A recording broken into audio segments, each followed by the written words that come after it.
It's now time for our Friday sports feature. It's the Winner's Edge with Rohan Daly.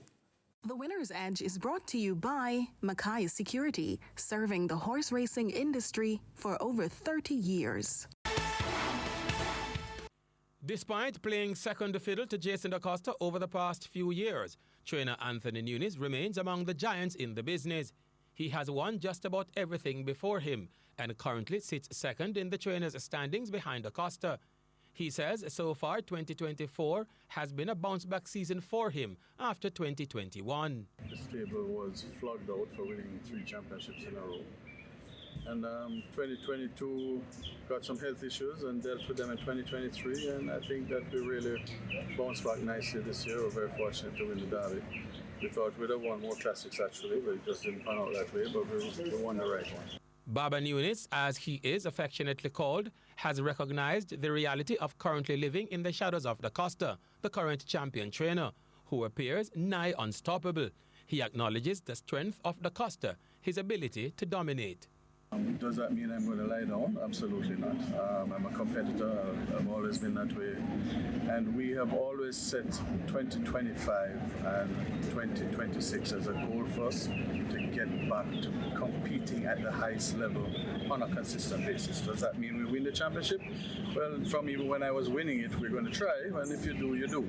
But competing at a high level, consistency with the numbers, with the clientele, the good horses, and if it happens, it happens. But I think we'll put ourselves in position at the end of 2024, that going into 2025, we believe that we have a legitimate shot. He says the sport is not a one-man show and has only praise for his supporting cast. Horse racing all over the world, you hear trainers talk about team, you hear Ed O'Brien and the Buffett and Fletchers, because it is. It's not cliche, it's a fact. So I have some staff guys here that have been working with me for 30 years, and they continue to work here, and they work hard. And we don't have as many younger grooms that we would like. I'd love to see young grooms come back into the game. We don't have enough of that. I have to shout out the owners. I've gotten some really new clients in the last couple of years that weren't with us before, so we're very appreciative of that. We hope we can have success with them, and we're confident that we will have success with them. Having won this year's Derby, the icing on the cake for Nunes would be the ultra-rich Mute Mile. He has 2 top-rated horses from the US in Tiz Talk and the highly thought-of Barnaby. Barnaby actually makes his debut here locally on Sunday. And he seems to be a nice colt. He was claimed for 40,000, so he's a fairly decent claimer. But he was honest. He's a 3-year-old that has 6 starts, won 3 races and 2/3. So it's one time he's off the money. Trained beautifully. He was purchased by Safi beautifully. I've known Safi from his nickname is actually Baba. He was a little boy, and we get along really well, and he seems to have bought me a really nice colt. We also got Mr. Mirage that owns Crown Chaser. He purchased Tiz Stock out of Delmar. I had nothing to do with that. He just sent him to me. He seems to be a nice big colt, good size, good body. Has transitioned very nicely out of quarantine. He has actually gained a ton of weight and looks good. Again, a feast of racing on this weekend, 10 on Saturday and 9 Sunday.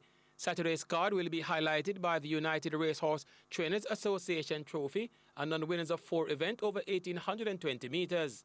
Of the 10 starters, Amma, Captain Sparrow, Share Delight, Mac and Rome, Brenda Boy and Princess Amali are expected to fight out the finish in the $1.19 million event. Anthony Nunes, for the viewers looking on, who would you say are your best bets on Saturday? Well, I like Irish Wish, but I have Midnight Galaxy to beat, and I like Captain Sparrow, and I think I have Share Delight. Our Saturday soups now, so please pay attention. Race 1, number 9, Pharaoh It Is. The second, General Chief, number 1. And race 3, number 7, Seaplane. Post time for Saturday's 10-race card, 11:30 a.m. That's our program for this week. The Winner's Edge was brought to you by Mackay Security, serving the horse racing industry for over 30 years.